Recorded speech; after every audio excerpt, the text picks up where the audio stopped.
Au nom du Père et du Fils et du Saint-Esprit, ainsi soit-il. Monsieur le Supérieur, Messieurs les chanoines, chers séminaristes, mes sœurs et bien chers frères, parmi les fêtes de notre Seigneur, le jour très saint de l'Ascension que nous célébrons aujourd'hui est particulièrement important pour notre vie de chrétien, car il nous dévoile ce qui est au fond essentiel pour tout homme, sa destinée éternelle. Nous pourrions être tristes de voir notre Seigneur nous quitter, mais en fait, son élévation à la gloire du ciel nous ouvre la voie, nous indique la patrie céleste d'où le Fils éternel est descendu au jour de son incarnation et où il se dirige de nouveau, espérant entraîner à sa suite le plus d'âmes possible. Tout chrétien, en effet, a deux patries. Celle où il est né, la patrie d'ici-bas, et celle qu'il habitera un jour, s'il le veut, la patrie éternelle. La patrie éternelle, nous en avions tous été bannis, mes frères, au jour où nos premiers parents avaient vu se fermer sur eux le délicieux jardin d'Éden. Et comme le proclame la Sainte Église, nous étions condamnés à traîner une existence misérable sur la terre comme de pauvres exilés. Exules filiae Eve. Mais le Verbe éternel est venu, au milieu de nous, adoucir les souffrances de notre exil, et après avoir été brisé sous les coups de la douleur et de la mort, le voici qui, au jour de son ascension, remonte dans les cieux, libre, joyeux, triomphant, immortel. Il s'en va siéger à la droite du Père dans l'éclat et la majesté de son humanité ressuscitée. Écoutez, mes frères, la parole qu'il nous laisse en ce jour 3 fois heureux. La captivité pour vous aussi touche à son terme. Je monte vers mon Père qui est votre Père, vers mon Dieu qui est votre Dieu. Je vais vous préparer une place, car je veux que là où je serai, vous soyez avec moi. Et ainsi la fin de l'exil approche pour nous. La patrie nous est de nouveau ouverte, si nous le voulons. Nous pouvons rejoindre Jésus-Christ au ciel. Je voudrais donc, mes chers amis, en cette fête solennelle qui nous rappelle de si délicieux souvenirs et où tout nous parle des joies du paradis, en cette fête où Jésus-Christ avec ses anges et ses saints se montre à nous et nous convie au ciel, je voudrais vous manifester combien est vraie cette parole que nous répétons et que l'on chantait naguère en France avec de saints transports, « Au ciel est ma patrie ». Je voudrais vous apprendre à aimer votre patrie du ciel, comme vous aimez à juste titre votre patrie de la terre.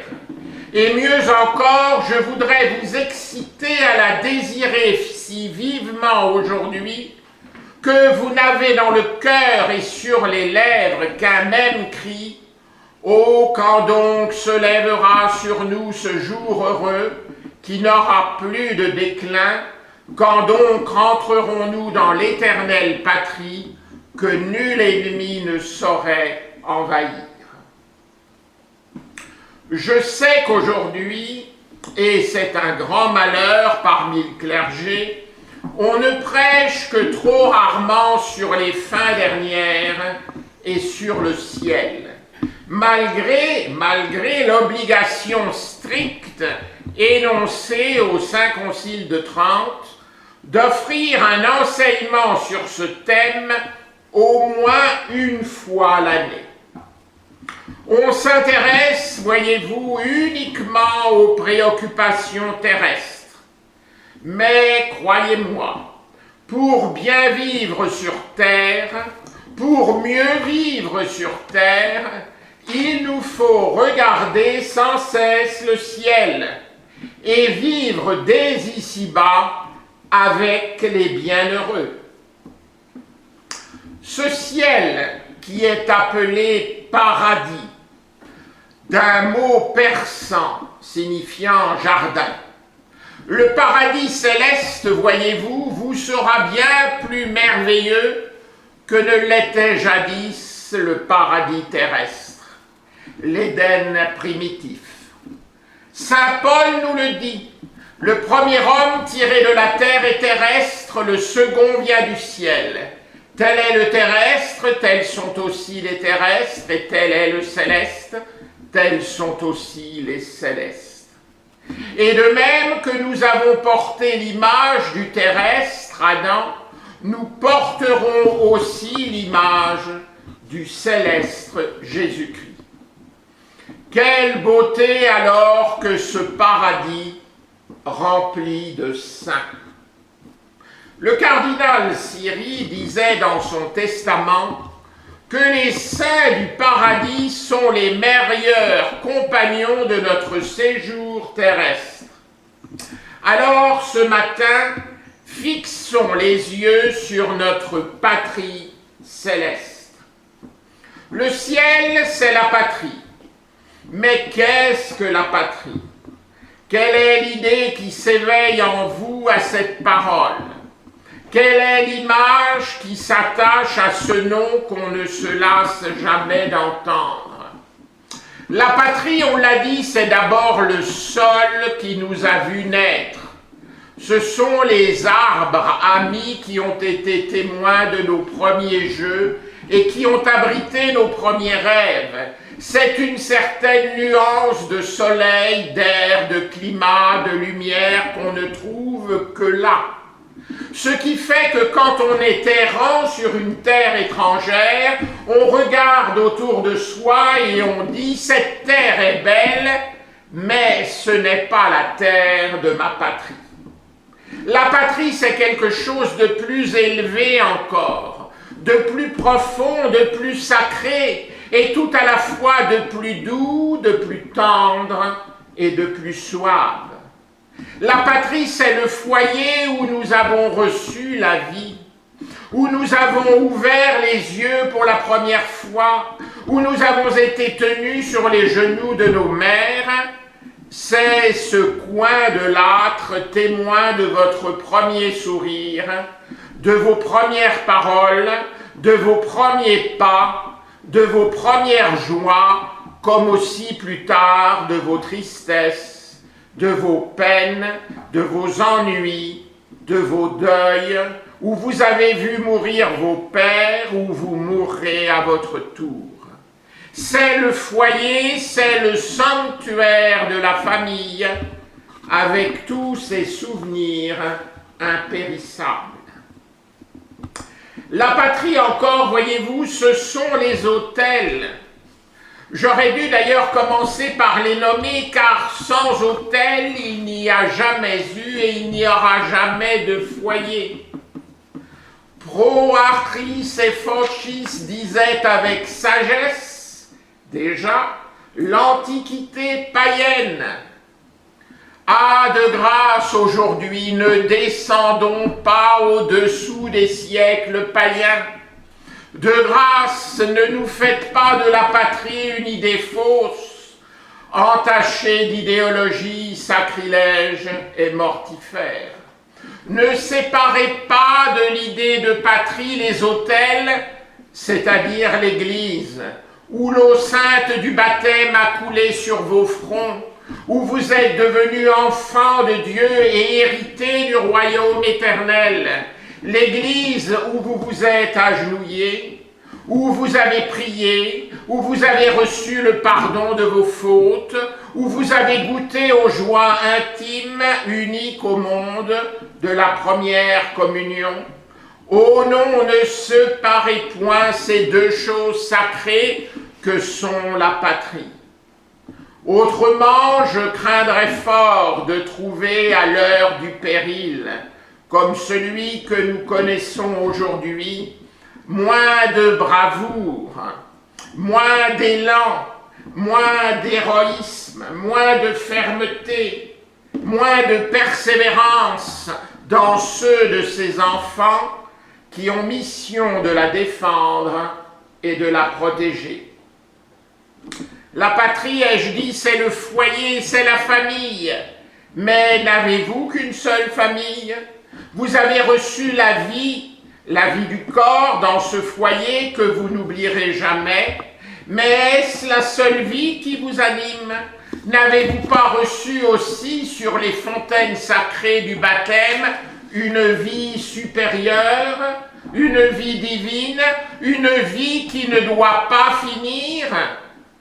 Et quand vous avez demandé le pain de l'Eucharistie, la chair du Sauveur, le prêtre ne vous l'a-t-il pas donné comme un aliment qui assure l'immortalité? Ne vous a-t-il pas dit à chacun de vous, mes bien chers frères, que le corps de notre Seigneur Jésus-Christ garde votre âme pour la vie éternelle? Où donc voulez-vous aller après votre existence terrestre?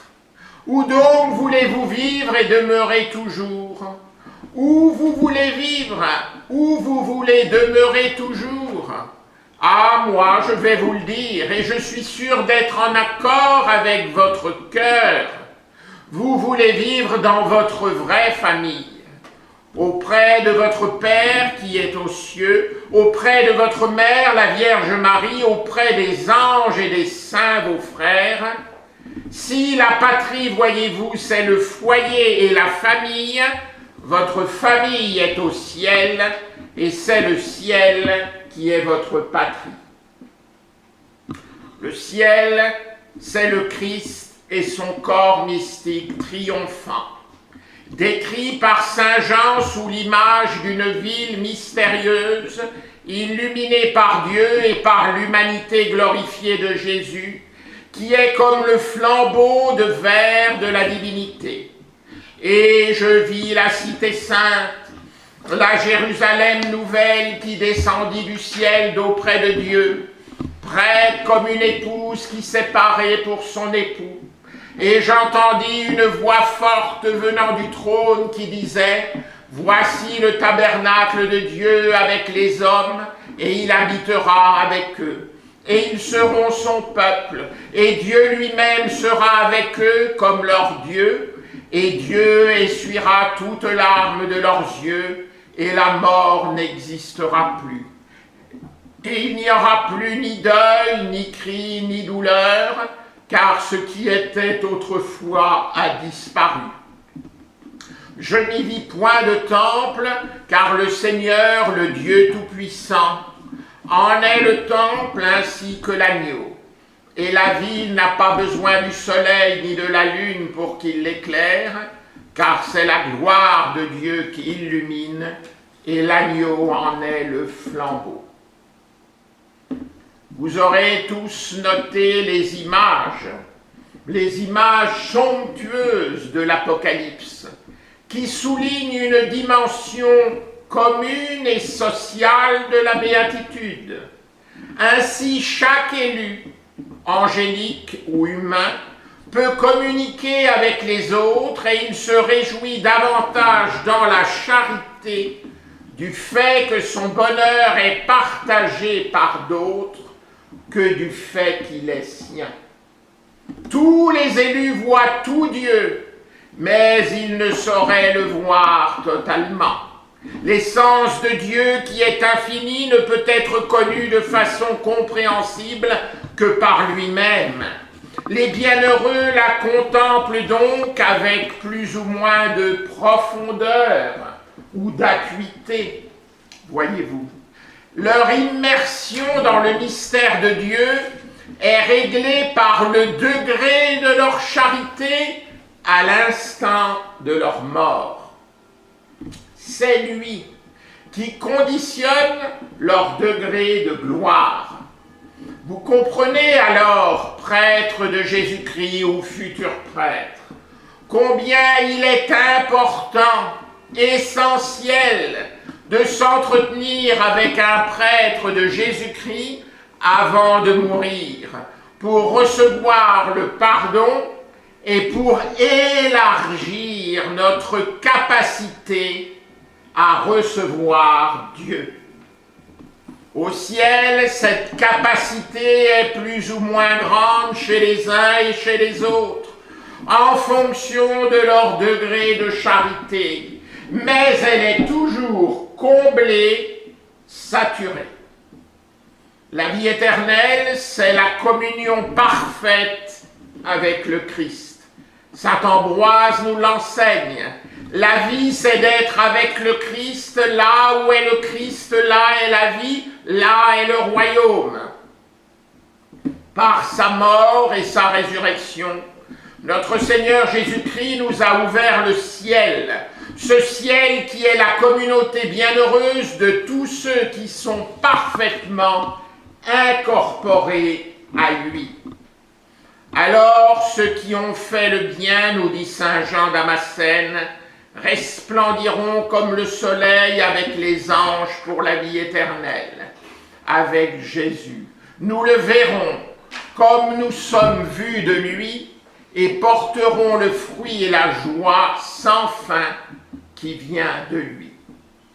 Alors, chers amis, quelle folie de ne pas vivre uniquement pour une telle destinée. Écoutons saint Paul. J'estime qu'il n'y a point de proportion entre les souffrances du temps présent et la gloire à venir qui apparaîtra en nous. Alors, voyez-vous, chers amis, nos difficultés, nos souffrances momentanées du temps présent, nos petites choses et mesquineries, nous acquierrons un trésor éternel de gloire si nous les offrons au Seigneur, dont la perfection dépasse toute mesure, si nos regards ne sont pas tournés vers les biens visibles, mais vers les invisibles, car les biens visibles sont de ce temps, mais les invisibles sont éternels. Ah, si nous pouvions mieux comprendre ces vérités, et vous surtout, chers séminaristes, qui êtes ici à l'école de la charité, qui êtes ici à l'école de la sainteté, votre vocation sera demain de conduire les âmes au ciel, mais il vous faut auparavant vouloir y aller vous-même.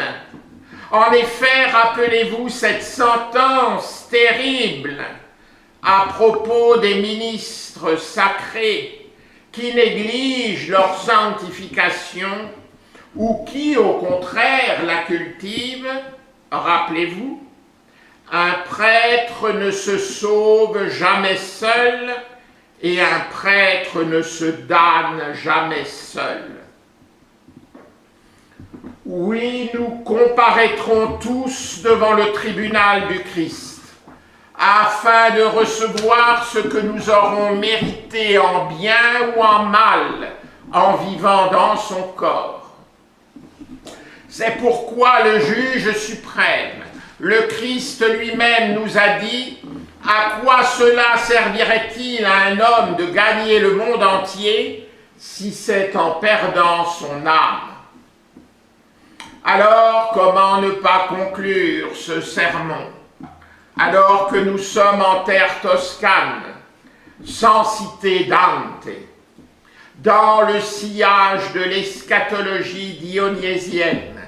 Dante a imaginé de façon sublime la société des bienheureux sous la forme de la rose des élus. Les saints humains y sont les pétales, d'une fleur disposée en un gigantesque cône inversé sur des gradins en fonction de leur gloire. Et les anges sont des abeilles qui butinent dans le fleuve de la lumière de gloire, d'où ils redescendent pour réjouir les hommes. Au sommet apparaît Marie, la Vierge Sainte, et là, au milieu, écrit Dante, avec les ailes couvertes, plus de 1000 anges que je vis faisaient fête, chacun d'eux différent de splendeur et de mouvement.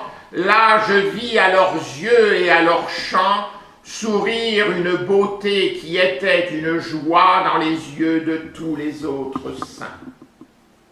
Marie, c'est déjà pour nous, chers amis, sur terre, une joie de la contempler. C'est un ravissement de la voir pour mère. C'est une consolation. Alors aujourd'hui, de tout notre cœur, de toute notre âme, en ce jour de l'ascension de son divin Fils, demandons à la Reine du ciel, Marie Immaculée, qu'elle nous soutienne, ferme dans la foi, ferme et inébranlable dans notre volonté de devenir des saints, qu'elle nous garde des tentations, des épreuves et surtout des péchés. Oui, qu'elle nous garde sur cette terre afin que nous puissions la rejoindre un jour dans la patrie céleste, ainsi soit-il. Au nom du Père et du Fils et du Saint-Esprit, ainsi soit-il.